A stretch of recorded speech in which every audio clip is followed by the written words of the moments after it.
di waxtaan ak yéen feccale fii ci Ndakaaru jamono moo di waxtaan ak yéen feccale fii ci Ndakaaru ayca bonjour salaamaaleykum waa Sénégal tey ñoo ngi fii ci école bi nga xamante ne mooy TP 1 ci Tivaouane Peulh ci ouverture école classe yi nga xamante ne tey ñu ngi koy amal yaakaar naa tey dañ ne ubbi tey jàng tey mais est-ce que ubbi tey jàng tey mën na nekk ndax tey classe yi am na yoo xamante ne ñu ngi ci ay problème am na yoo xamante ne ndox maa ngi fa am na yoo xamante ne nit ñaa fi dëkk am na yoo xamante ne ñax bi nangu na ko ñu xool après naka lay demee waxtaan ak askan bi waxtaan ak population bi waxtaan ak élèves yi nga xamante ne ñoom ñoo war a jàngee ci classe yi mu doon loo xamante ne lu am solo la ci école yi nga xamante ne tey fii ñu taxaw nii yaakaar naa école bi classe bi nga xamante ne moom fi lee ñu nekk classe bi moom yaakaar naa amul sax bokk 5 benn côté bi yëpp moom amul 5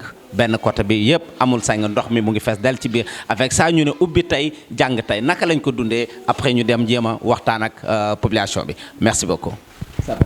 ayca papa ñoo ngi lay siyaar. ñoo ngi lay delloo ziar. tur bi naka la. Cheikh Thiam.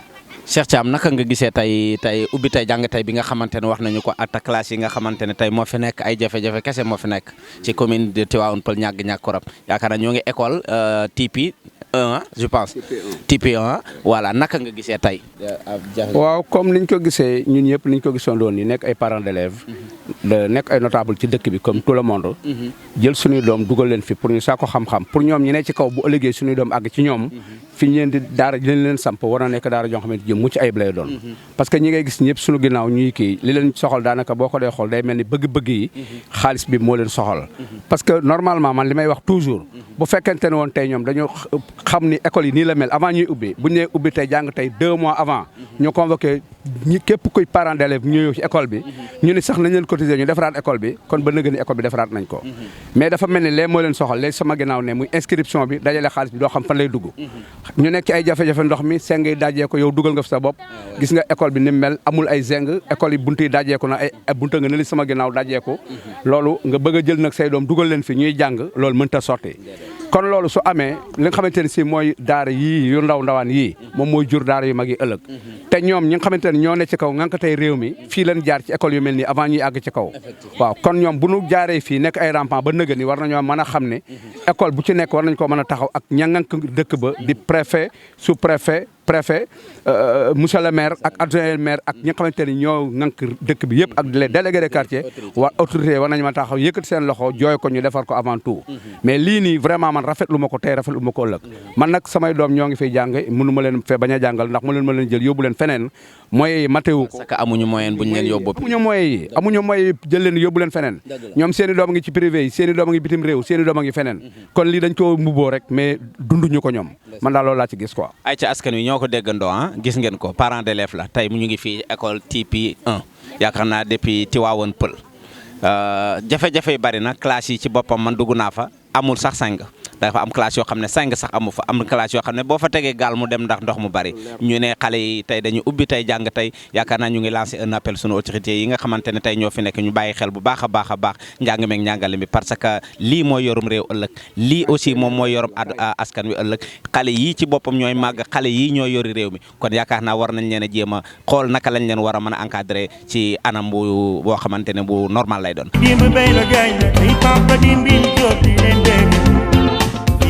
Dakar moo di waxtaan ak yéen feccal fii ci Dakar Seyti la dama fay Ousmane ak Iba Ndiaye di leen bégg fii ci Dakar moo di waxtaan ak yéen feccal fii ci Dakar xoolal sa jërëmi si ta famba yi ngi di moo di Iba fii ci Dakar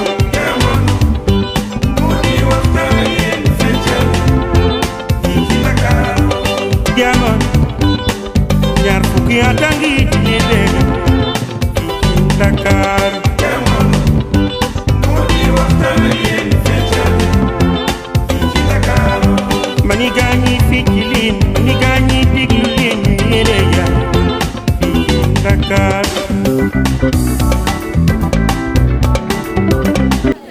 dëgg yàlla rafetlu ma ko dara dëgg yàlla lii moom c'est normal normalul moom waaw suñ sañoon daal dañ ci jël seen matuwaay ndax xale yi bu ñëwee commencé jàng lana mën naa ñëw arrivé leen fii te dara wóoru ci kenn ku ne sa sécurité doom nag moom ngay wut ndax bakkan dafa foor ndaxte waaw kenn ku ne nag ñu nag am nañ yaakaar ci ñoom ba jël suñu doom tayal jox leen ko waaw wax dëgg yàlla ñu pour ñu wut ci jàng wut si xam-xam waaw mais nag wax dëgg yàlla ni rafetluñ ko. ban message ngay lancé ñi sunu autorités yi nga xamante ne tey ñoo war a saytu loolu. waaw autorité mi bari nañ fi waaw ndax monsieur le maire ngi fi ñun ñëpp a ngi fi ñun ñoo xam te ni ñoo war a defar réew mi saytu xale yi seen yàngam xale ndax am na solo lool wax dëgg yàlla buñ ko sàggane na leen jàppale ku leen jàppale ñu dem waaw man daal maa ngi leen di ñaan yàlla defal leen jàmm waaw ci li ñu dal ci jàmm yàlla defal leen fi jàmm ak yaatu lool waaye nag moom lii moom nañ ci jóg ndax ji normal la nañ ci jóg ndax wax dëgg yàlla rafetlu ma ko moom waaw. baax na ñoo ko déggandoo beneen parent d'élève fa ngi noonu tey yaakaar naa wax ji benn kese la wax ji lenn la mooy xale yi ci boppam conditions yi ñu fi nekkee xale yi ci boppam aussi ak classe yi ñu war a dugg yan classe la est-ce que am na chaise est-ce que am na seng est-ce que am na ndox est-ce que am na muy jafe-jafe yoo xamante ne tey ñi ngi koy dund yaakaar naa ay ci ñu dem seeti waat. waaw asalaamaaleykum papa maa ngi lay ziar. maa ngi lay doolu ziar. tur bi naka la. Yoro Sy. président CGE Tivaouane Peulh 1. waa ka tey dañu ñëwoon fi pour waxtaan ak yéen ci jafe-jafe yi nga xamante ne tey yaakaar naa am na ci école bi muy école élémentaire bi classe yu bëri yoo xamante ne tey yaakaar naa seng yi dem nañu ndox maa ngi fa amul table et cetera léegi lan mooy jafe-jafe yi lan mooy problème bi ak li nga xamante ne mooy dañ ne ubbi tey jàng tey ak yow naka nga ko gisee en tant que président. waaw aussi problème mu ndox moom amuñu ko. école bi amul problème mu ndox.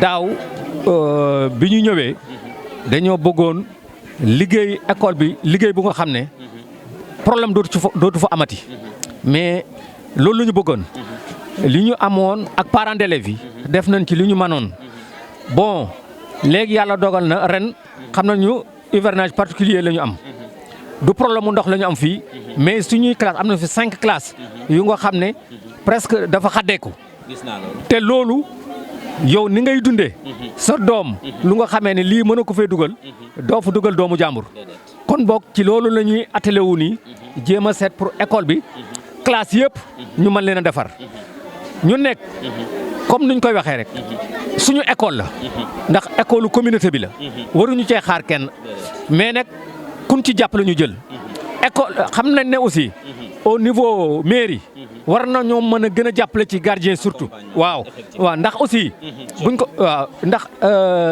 seet nañ ne daaw examen yi ñu def fii muy entrée en sixième muy BFEM muy bac yëpp lañ ko defee kon école pilote la comme école pilote na nag état bi war naa mairie bi war naa parents yi war na ñoo mën a jàppale ndax comme école pilote la war na ñoo mën a gën a jàppale école bi mu dem ci kanam léegi nag ay problème du mus a ñàkk waaw du mus a ñàkk bu ñu sañoon tey le 6 bi école bi ubbee keroog la xale yi dugg ci salle classe ndax bi ñu dikkee effectif bi yëpp était présent kon boog bu lépp bu yëpp yemoon day fekk ne tey ñu ngi jàngale ndax ñun tamit dañu am suivi ci jàngalekat yi am suivi ci élèves yi ndax aussi école bi dootul école bu ndaw école bi polarisé plus de 1000 élèves kon dootul école bu ndaw waaw dañuy wax nag ku wax lu bari bootul nga juum waaye nag li ñu fi indi moo jéem a jàppale école bi état bi jéem a li muy def mu yokk ko mairie bi aussi li muy def mu yokk ko waaw mu góorgóorlu ci waaw. loolu am na solo merci beaucoup sëñ bi ñoo ngi lay siyaar bu baax a baax.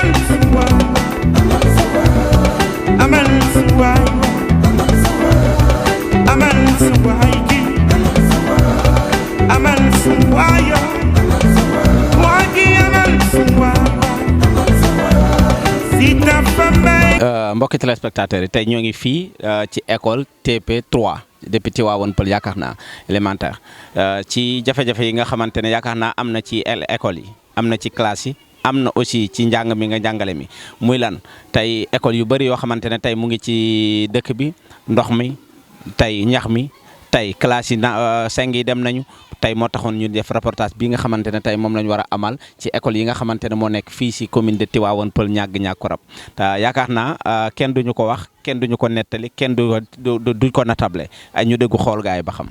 c'est bon. Tarxiis ba nga detelu Omaro Ben Omaro ngaa la booku mu ñul tey sax yow baax yow yiw nga yow woor nga wax nañ ko yow baax yow yiw nga. Aïcha ñoo ngi fii tey ci école élémentaire TP 3 ci diwaanu Tivaouane Peulh Niaga-Niakoulrab ñoo ngi taxaw ak directeur bi nga xamante ne tey moo yor école boobu tey si jafe-jafe yi nga xamante ne te yaakaar naa xale war nañ ko am wala am nañu ko ci mbir njàng beeg njàngale mi ndax école bi am na ndox ndax amul ndox ndax seng yi dem na ndax seng yi demul ndax am na ñax wala amul ñax loolu après moom dinañu ci wax lu bëree bëri après ñu déglu ko rek nuyu ko salaamaaleykum. maaleykum salaam. monsieur le directeur ñoo ngi lay siyaar. maa ngi lay jàllale ziar bu baax. waaw tey dañu ñëwoon fii pour xool naka la école bi mel ak tey njàng beeg njàngale mi comme ni ñu ubbi tey jàng tey ndax tey yaakaar naa mën nañ ko nekk wala mënul nekk sa gis-gis ak sa. mun naa ne ndax ñi nga xam ne ñoom ñoo ko ŋànk muy enseignants yi yëpp a ngi fi. mais nag aussi dafa sës aussi ci gàmmu gi. presque xale yu bëri sur 50% de l'effectif presque ñëwuñ. waaw loolu daal moo fi ne. waaw loolu moom moo fi ne mais abitee jàng bi moom c'est possible. c'est possible. waaw kay yan jafe-jafe tey la xale yi war a mën a am ak yéen mën ngeen a koy xaar tey ak mu tey mu ngi seen kaw. li ñu am comme jafe-jafe. mooy manque de fourniture aussi loolu nekk na ci. loolu tamit nekk na un petit blocage boo xam ne ni am na. te le plus souvent boo gisee rek moom mooy xew bi nga xam ne moom moo takki moom moo ouverture bi ak gàmmu gi yu tax di daje. waaw ñu bëri dañuy dem ba pare doog a retourné si doog a mun a gëstu xale yi pour mun a leen a defal ay kii pour fourniture yi way. mais yéen daal moom problème mu ndox meeg yooyu amul leen jafe-jafe. ndox teen lañu am. teen la ñu am. kii bi jege nañu lool quoi. tuyau SDE bi. jege nañu mais yegsiwul. teen la ñu am. teen bi daal moom ngeen utiliser. naan moom c'est un puits aussi qui se ferme. teen buy tëju la. waaw ok ñoo ko déggandoo yaakaar naa monsieur le directeur nee na tey ñoom amuñu benn jafe-jafe ubbi tey jàng tey bi nee na c'est possible lu war a mën a nekk la ndax tey yaakaar naa ñi nga xamante ne ñoo yor secteur boobu ñoom ñëpp ñoo ngi fi xanaa lii jafe-jafe bi mooy xale yi nga xamante ne peut-être dañoo demoon gàmmu ak ni mu sase gàmmu gi ñu xale yu bëri daal ñëwuñu beneen bi ci topp mooy problème fourniture yi. ba tey nee na am nañ ci jafe-jafe waaye lu mënta xew rek incha allah ñoo ngi lancé un appel ministre yi nga xamante ne tey moo ŋànk secteur boobu ak sunu monsieur le maire di Momar Sokhna Diop ba tey lépp lu mu leen ci mën a jàppale rek yaakaar naa aussi mu dimbali leen ci. nag am na leen loo xam ne annoncé woon na ko suñu ndaje bi mujj. dafa ne woon moom problème mu fourniture moom ren moom taxaw na ci te dina ko def ni mu gën a gaawee. ñu ngi ciy yaakaar bu baax aussi ñu ngi ko yaakaar bu baax aussi. muy maire bi nga xamante ne moo fi nekk di Momar Sokhna Diop. defoon na ko daaw mais dafa xawoon na am tuuti retard. mais ren moom dafa ne woon dina ko jël teel ndax ñun ñëpp aussi directeur yi dañ cee taxawoon laaj ko te mu nekkoon doléance boo xam ne ni vraiment pour luy jàppale parents yi ndax ku xam te woon pon xam ne ni am na ñoo xam ne ni seen loxo jotul ginnaaw waaw moo tax mu nekk loo xam ne ni bu ñu leen jàppalee ci fourniture presque def nga moitié seen difficulté réglé nga ko loolu la daal. merci beaucoup ñoo ngi lay jaajëfal bu baax jërëjëf. yow woor nga wax nañ ko ay ay ya yo yeye ya yeye yeye dem bel jo mandana tarxiis ba nga nërmeelu balin Kumba balin siggi nañ seen sëgg. Aïcha ñoo ngi fii ci lycée Tivaouane Peulh yaakaar naa ci ouverture de classe yi nga xamante ne war nañ ko amal tey jii ci jafe-jafe yi nga xamante ne tey moo ngi ci biir école yi jafe-jafe yi nga xamante ne tey moo ngi ci biir classe yi tey muy classe yoo xamante ne yi sang yi dem nañu classe yoo xamante ne ndox maa ngi fa ak école yoo xamante ne ay nit a fa dëkk ak école yoo xamante ne vraiment tam ñax maa nga fa fees del naka la ko askan wi gisee ak yenn jafe-jafe aussi ak inconvénients yi ci nekk aussi nañu dugg ci biir xool naka la.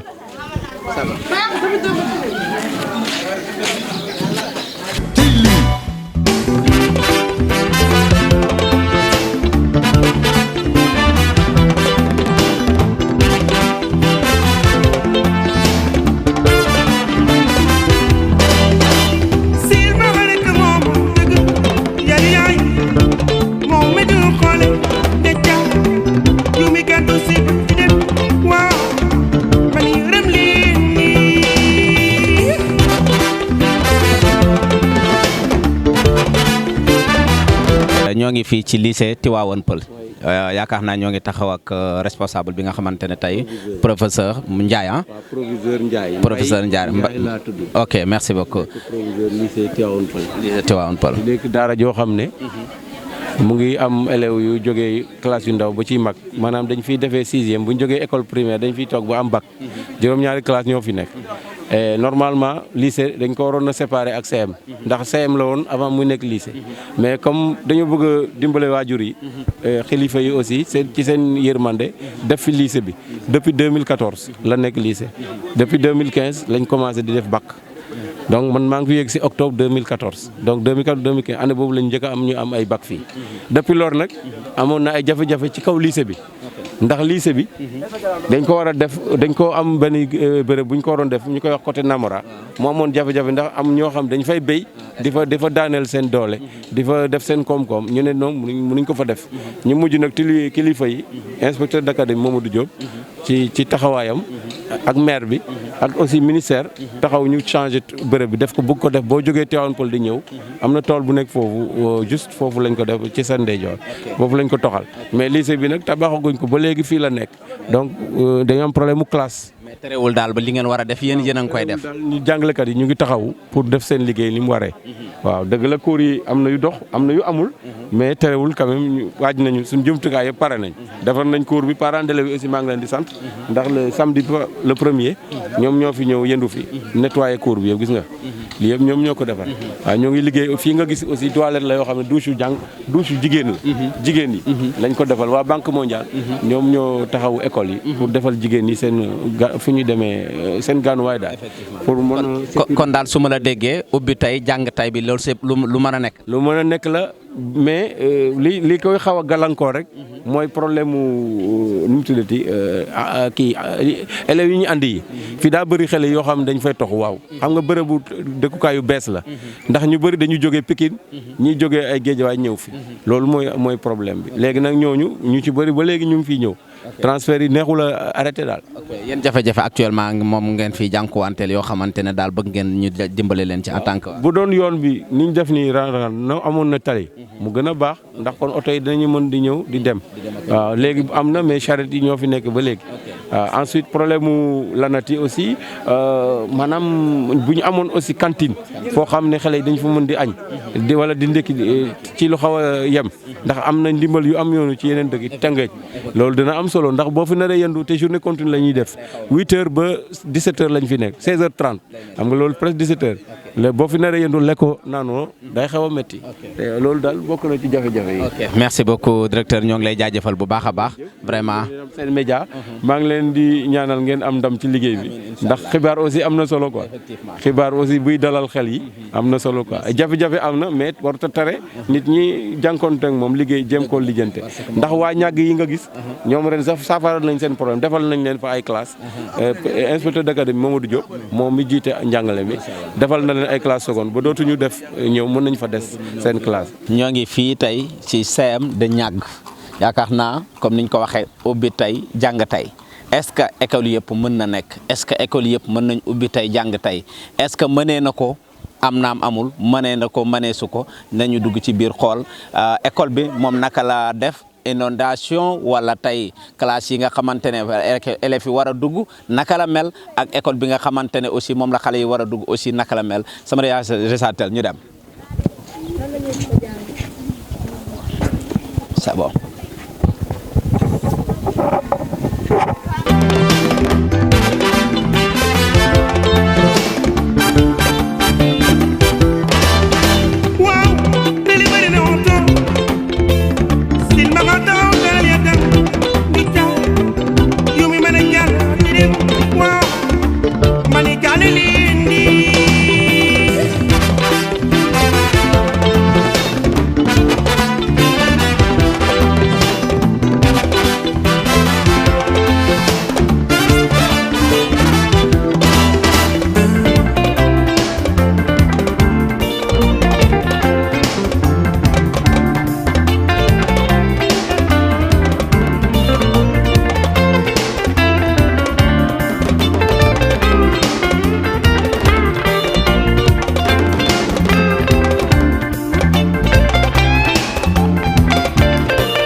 tey ñoo ngi fii ci CM ñàgg te yaakaar naa ci ubbi tey jàng tey comme niñ ko waxee mais am na école yoo xamante ne yaakaar naa na mu mel jéggi na dayoo muy école yoo xamante ne ndox mi bari na muy école yoo xamante ne ardu wàcc dem na muy école yoo xamante ne vraiment kenn xamul nan lañ ko mën a natable waaye tey dinañ taxaw ak ki nga xamante monsieur Sena ñoo ngi lay siyaar bu baax en tant que responsable.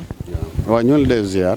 naka nga gisee tey li ñu wax comme niñ ko waxee ubbi tey jàng tey bi ak école yi nga xamante ne tey niñ ko fekkee nii est-ce que lu war a mën a nekk la. waaw ubbi tey jàng tey bon moom la autorité di bëgg. moom la ci la ñuy taxaw. mais je trouve que ren c'est particulier. ndox mi dafa bëri. donc waa mairie bi ñëpp ñu ngi ci woon. mais vous avez vu que samedi encore dafa tawat. mais le jour de la rentrée aussi mënul woon nekk. ndax ndox mi wàññeeku na lu bëri. mais malheureusement jeexul woon. bon mu am ñu accès boolu administratif yi ak yenn salle de classe yi. donc pour le moment y a que les bâtiments des troisième qui est accessible et fonctionnel. voilà situation bi daal loolu la malheureusement. ubbi tey jàng tey moom du mën a nekk. waaw. maanaam su ma mënee xam est-ce que ñaata classe actuellement nii ma jàkkaar loolu yan moom la ndox mi nangu ba nga xamante ne tey foofu moom kenn amul fa accès. à peu près ñaata classe la. yi ñu mënul am accès 5 classes la maintenant am na yeneen ñetti classes yoo mën nañu fa accéder. mais nag désinfecté wuñu ko. donc risque boobu aussi mënuñu fa dugal ay xale. il faut ñu xaar ba ndox mi gën a wàññeeku. ñu désinfecté service d'hygiène aussi ñëw na fi. ñëw na fi mairie bi ñu ngi fii depuis des semaines. avec leurs agents. autorité centrale yi aussi yëg nañu ko. académie bi tout ça. mais difficulté génne ndox mi moo jafe parce que li ñu wër aussi. fi nga évacuer ndox mi dafa poser problème. ok voilà y a cette difficulté indi nañu ay camions. mais ils sont rendus compte que camions yi mënu ko. du ko mën. ils ont mis des pompes. bon bi ndox mi wàññeekoo nag pompes yi mënatul jël li des ci ndox mi il faut ñu installer yeneen pompes. ils ont voulu faire ça le samedi mais avec gàmmu geeg yooyu. waaw. bon le constat il est là. donc ba léegi daal mbir mi sotteegul. ok waaw à part classe yi nga xam ne daal moom la ñu gën di seen yi nekk suñu ginnaaw. yooyu moom c'est fonctionnel. ok mais le reste c'est mënuñu fa dugal xale fi mën a nii. ok maanaam loolu daal mooy jafe-jafe mais est-ce que école élèves yi ñoom ñu ngi ñëw. bon élèves yi bon tey am na ñu ñëw mais bëriwuñu. mais ñi ñëw majorité sax c'est pour s'inscrire. voilà donc loolu tax mënuñu woon démarrer ndax fi ñu war a même troisième fi ñu waroon dugg. moom la ak administration occupée. mais d'ici demain. bon administration bi sera obligé ñu liggéey ci biti. effectivement mën a permettre élèves ñu démarrer. mais ñoom aussi xam naa gàmmu gi ci la bokk. élèves yi aussi ñëwuñu woon. waaw bu fekkoon ne y avait pas l'eau mais comme Sénégal rek la ñuy constater bu xew amee. dañ fay dem dëkk pour le moment daal troisième la ñuy mën a démarrer. mais le reste il faut ñu xaaraat encore ay fan. ay quelques ñaar fii ak à peu près wala exact mënuloo. bon dina jafe ñu wax ko parce que ndox mi moom mënuñu ko maîtriser. ndax mën nga dem ba mu wàññee ko bu tawaatee mu yokk waat. waaw te jeexul woon sax. taw bi ñëw dooleeku ci. ok voilà mais chaque jour on espère que. bon dinañu évacuer parce que samedi loolu la ñu jàppoon. ok l'équipe de la mairie là fii la ñu nekkoon. xam nga fi la ñu yendu. il était même question ñu fanaan fi mais ndox maa ngi nii. ba léegi nii daal. waaw. comme niñ ko waxee yaakaar naa ñoo ko gisandoo ñu ngi fii CM ñàgg ñu ngi lancé un appel nag ku ci mel ni Mamar Soxna Diop maire bi nga xamante ne tey moom la fi yàlla teg moom moo nekk ci commune de Tivaouane Peulh ñàgg Niakoulrab ñu defal askan wi ba nga xamante ne maanaam dinañ mën a bàyyi xel bu baax a baax muy ñi ñu taxawal ñi ñu mën a saytu njàngum xale yi bu baax a baax ndax yaakaar naa comme niñ ko waxee ñoom ñooñu ci boppam fi ñu nekk ak fi nga xamante ne foofu lañ toll suñu école yi la ñu jàngee kon yaakaar naa war nañ xam dëgg réalité école yi nga xamante ne moo nekk ci sunu réew mi léegi sa dernier kii ak sa ban message ngay lancer. waaw message yi rek muy la mairie. ñu ngi de continuer li ñuy def. ku ci mën a jàpp aussi. comme parents d'élèves et tout ça. bon ni mu gën a gaawee daal moo gën. loolu lañ mel ne wax. parce que fi mu nekk jàmp na. raté nañu ubbi tey jàng tey. maintenant temps bi mu ngi dem. bon c'est vrai classe d'examen moom la nit ñi gën a bàyyi xel. mais sixième bi aussi ci la bokk. lépp ci la bokk lépp ci njàng meeg njàngale voilà donc même bu fekkee ne mën nañu démarrer troisième. mais yeneen i classes yi kanam ni élèves yi yëpp ñoo yem dignité daal. ñëpp war a jàng. voilà kuñ ci mën a jàppale maire bi li muy def maire ci boppam sax ñëw na ba fii. mais nag affaire bi léegi sotteegul. ok bon def nañ ci effort wàññeeku na mais jeexagul. Mamar Soxna Diop ak équipe am bi nga xamante ne tey ñoom ñoo yor loolu Mamar Soxna Diop ak équipe am bi nga xamante ne aussi ñoom ñooy saytu loolu Mamar Soxna Diop ak équipe am bi nga xamante ne aussi ñoom la yàlla teg ci bopp commune bi tey ñu gën a bàyyi xel bu baax fii si ñàgg ci CM di ñàgg am na problème ñu ngi taxaw ak monsieur Sène yaakaar naa ni mu ko waxee kenn du ko weddi te kenn du ko natable mu ngi nii yaakaar naa teg gaal mu dem moo gën a yomb pour yow nga ne damay dugg ci classe yi monsieur ñoo ngi lay jaajëfal bu baax. waaw maa ngi lay gërëm merci beaucoup. merci beaucoup.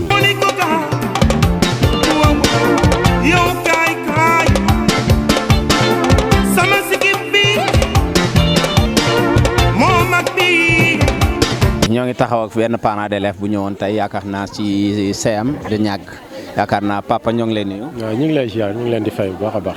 yow parent d'élève la. waaw parent d'élève la dama fi indi woon suma doom. pour inscription waaw ndax fii la jàngee woon daaw quoi. naka nga gisee maanaam école bi ak yaakaar naa tey li nga gis si bi ñoo ko gisandoo muy ndox bu bari bi nga xamante ne. xanaa lu lëmbee jamono rek ndax du fii rek wante nag dama jàpp ni lu toll ne école. nit ñi góorgóorlu ci yeneen quartier yi di ko évacuer ak ndox yi mën nañ ci bàyyiwaale xel école yi. d'autant plus que calendrier bi nga xam ne mooy ouverture classe yi soreetul donc autorités yi mënoon nañ farlu ba wax dëgg yàlla bu ñu mënul saafara lii à 100% au moins 70% ñi saafara ko ndax lii boo xoolee lu mot daanaka ay plus de 6 classes wala 7 classes ña nga ca ndox ma donc jàpp naa dina am lu mu perturbé tuuti ci njàngu xale yi. te ñu ngi naan ubbi tey jàng tey yaakaar naa ubbi tey jàng tey moom fii bokkul ci. fii de yaakaar naa ni du ci mën a bokk ubbi tey jàng tey yaakaar naa ñàgg moom waru ci mën a bokk ndax lii moom ñoo ko gisandoo. ndox maa ngi fii bon mi ngi noonu daal. yéen en tant que parent d'élève naka nga yéen ban jéego ngeen ci def ba nga xamante ne tey loolu mën nañ ko saafara. xam nga affaire ndox moom daanaka comme maanaam collectivité locale bu ci mënul dara rek jàpp naa ni ay parents d'élèves du ñëw ciy mën dara ndax ñun ay góorgóorlu rek lañu dañuy taqale dépense kooku moom kenn ku ci nekk la nga yenu rek attanuloo ko donc comme mairie mënu ci dara asumala ak ay parents d'élèves dama jàpp ni nag autorités yi war nañ mën a gëstu vraiment pour ñu dimbali ñu waaw vraiment loolu daal mooy jaadu. waaw ñoo ko déggandoo parent d'élève la yaakaar naa dafa ñëwoon tey pour inscrire tey mais ni mu gisee tey école bi ak ni mu mel yaakaar naa jafe-jafe ñoo ko gisandoo ndox mi bari na teg gaal dem moo gën a yomb élève ñëw dugg ci biir classe bi loolu moom xam nañu ko te gis ngeen ko yaakaar naa kon ban message ngay lancé maire bi nga xamante ne moo fi nekk. mais sànq rek maa ngi waxtaan ak directeur nag gars yi ñëwoon nañ fii bon xool affaire yi ñu ngi wut ay solution mais nag ñun dañ wax dëgg yàlla dañ ci xaw a yàkkamti daal ndax mënoon naa gën a barke nii daal. donc li ma jàpp daal lii bu ñu xasee ba réussir ko année prochaine aussi ñu def tout possible tamit di anticiper te xam ni fii tamit zone buy inondé la ñu pare à d'éventuel kii daal yeneen solution ba nga xam ni lu nu mel dootul amati déwén incha allah loolu rek la tawarkal la. papa ñoo ngi lay jaajëfal merci.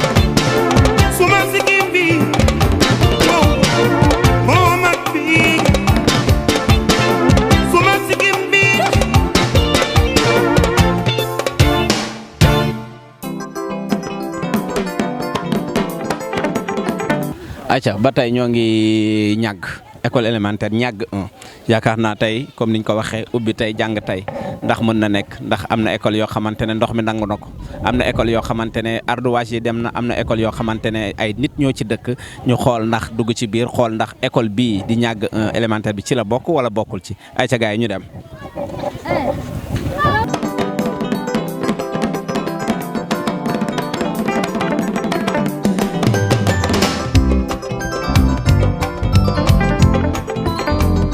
Adama Gaye yow yaa ñi watal sunu waaji orga barus di dar garus bu joor mi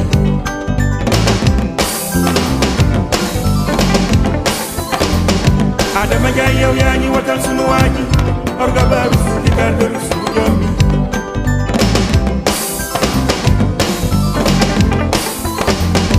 Adama Gaye yow yaa ñi watal